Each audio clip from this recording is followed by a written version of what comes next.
Hello friends, આજે આપણે બનાવવાના છીએ વેજીટેબલ પુલાવ. તો એના માટે મેં 3 લોટા પાણી ગરમ કરવા માટે મૂકી દીધું છે.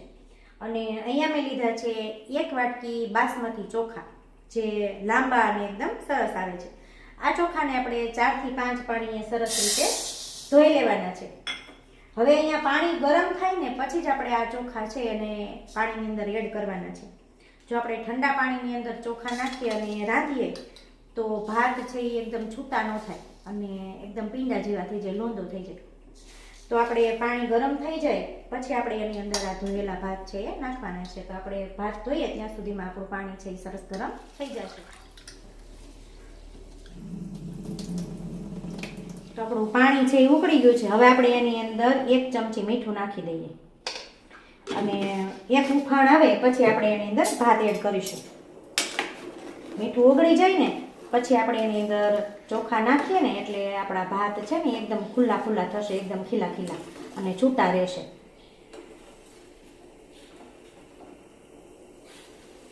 જો આપણું ઉફાણ છે આવી ગયું છે એટલે મીઠું ઓગળી ગયું છે. હવે આપણે એની અંદર આપણે જે ભાત ધોઈને તૈયાર રાખ્યા છે એ આપણે નાખી દઈએ અને 2 થી 3 મિનિટ માટે જ આપણે ભાત છે એને રાખવાના છે. આ ગરમ પાણીમાં ઉકળવા દેવાના છે. 2-3 મિનિટ બફાશે ને એટલે એકદમ સરસ રીતે બફાઈ જશે. અને આપણે આ ભાતને દાળ ભાત આરે ભાત બનાવીએ એટલા સોફ્ટ ન બનાવવાના હોય, કારણ કે આપણે શાકભાજીની સાથે એને વઘારવાના છે. તો એકદમ સોફ્ટ બનાવીએ તો પુલાવ ભાત છે આપણે એકદમ ખુલ્લા ખુલ્લા ન થાય. તો આપણે આ ભાત છે એને એકદમ ધીમા તાપે 2 થી 3 મિનિટ માટે પાકવા દઈએ અને ત્યાં સુધીમાં આપણે બધા શાકભાજી છે એ કટ કરી લઈએ. તો આપણા શાકભાજી છે એ પણ તૈયાર થઈ ગયા છે. આમાં 1 બટેટું લીધું છે, 1 નાનું ગાજર, થોડાક છે મકાઈના દાણા છે, વટાણા, લીલા મરચાં, ફ્લાવર અને વઘાર માટે ડુંગળી અને અહીંયા મેં આખા મસાલા લીધા છે. તજ, લવિંગ, બાદિયું, તીખા, લાલ મરચાં અને તમાલપત્રના 2 પાન છે અને થોડાક મેં કાજુ લીધા છે. વઘારની અંદર આપણે સાતળીશું કાજુને. હવે આપણા ભાત પણ બફાઈ ગયા છે, એને આપણે ચાળી લઈએ.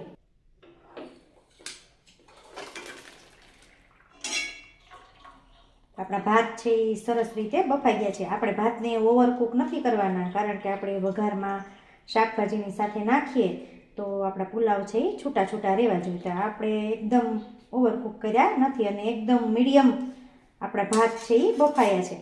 આપણે જોઈ લઈએ, જો એકદમ સરસ રીતે, નહીં એકદમ ઓવરકુક કે નહીં કડક, એવા સરસ બફાઈ ગયા છે. અને ભાત આપણા સેજ નીતરી જાય પાણી એટલે આ રીતે થાળીની અંદર સેજ છૂટા કરી દઈએ ભાતને, જેથી ઠરી જાય ને તો એકદમ છૂટા છૂટા રહે ભાત. એક પેનની અંદર આપણે ઘી લઈશું. આ પુલાવ છે ને એ ઘીની અંદર જ એકદમ સરસ લાગે છે. તમે તેલમાં પણ કરી શકો, પણ ઘીની અંદર એકદમ સરસ લાગે છે. અને ઘી સેજ ગરમ થાય એટલે આપણા જે મસાલા છે એ આપણે એડ કરી દઈએ.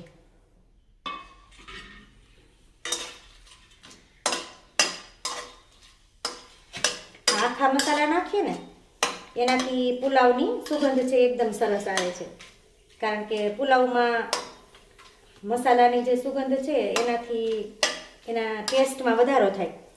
ત્યારબાદ સેજ મસાલા છે એ ગરમ થાય તેલ ઘીની અંદર એટલે આપણે મીઠા લીમડાના પાન ઉમેરી દઈશું.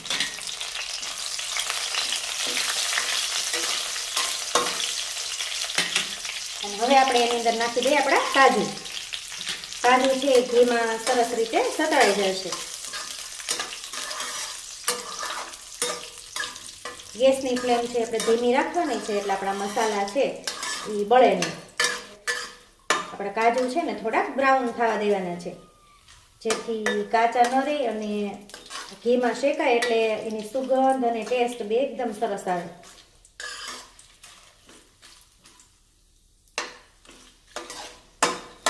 કાજુ સેજ શેકાઈ જાય એટલે આપણે એની અંદર નાખી દઈશું આપણા લીલા મરચાં અને એની સાથે નાખી દઈએ કોથમીર, ડુંગળી અને મરચાં આપણે 2 એડ કરી દેવાના છે. ડુંગળીને મેં મોટી મોટી ચિપ્સની જેમ જ કાપી છે.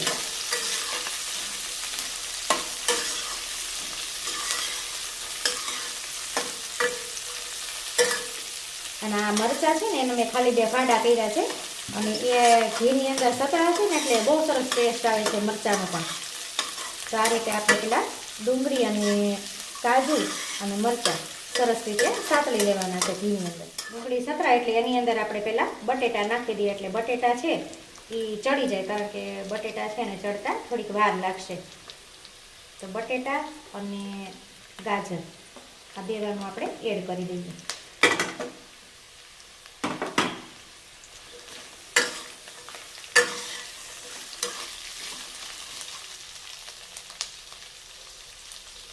હવે આપણે એને ઢાંકી અને 2 મિનિટ માટે ચડવા દઈએ.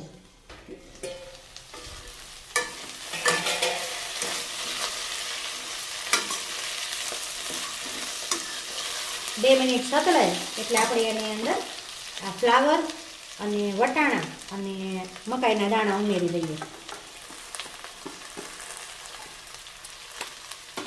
અહીંયા મેં વટાણા અને મકાઈના દાણા છે ને એ ફ્રીજમાં સ્ટોર કરીને રાખ્યા હતા ને એટલે ફ્રોઝન લીધા છે, એટલે ઝડપથી કૂક થઈ જાય, એટલે આપણે એને છેલ્લે રાખીએ. હવે એની અંદર આપણે મીઠું ઉમેરી દઈએ.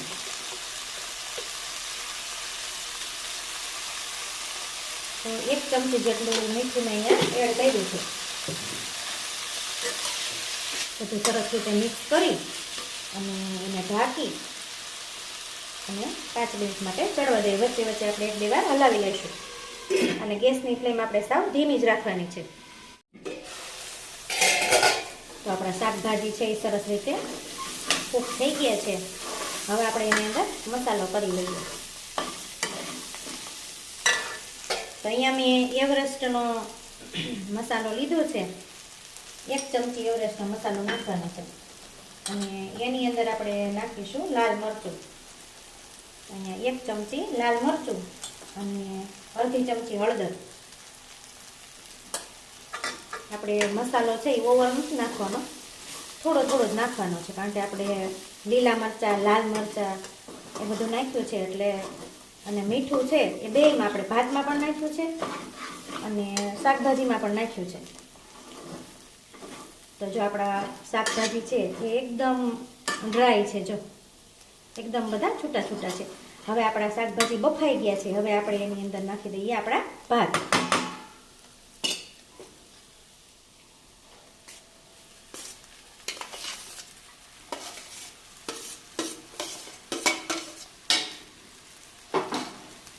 હવે આપણે એકદમ હળવે હાથે આ બધું મિક્સ કરવાનું છે. તો આ રીતે આપણા શાકભાજી છે એને આપણે પાણી વગર જ ઘીની અંદર ખાલી રોસ્ટ કર્યા છે અને બાફી લીધા છે, એટલે એનો ટેસ્ટ છે એકદમ સરસ આવે છે. જો આપણે પાણીની અંદર બાફીએ તો એનો ટેસ્ટ પણ અલગ આવતો છે. ઘણા શાકભાજી છે ને કુકરની અંદર બાફી લેતા હોય છે અને પછી આની અંદર એડ કરતા હોય છે, એ સ્વાદ પણ સરસ આવે છે. પણ આ જે આપણે ખાલી ઘીની અંદર બાફીએ છીએ, શેકીએ છીએ, રોસ્ટ કરીએ છીએ, એનો ટેસ્ટ એકદમ સરસ આવે છે. તો આ રીતે એકવાર તમે ચોક્કસથી ટ્રાય કરજો. આપણે એને પીરસી લઈએ તો આ રીતે સલાડની સાથે એકદમ સરસ લાગે છે.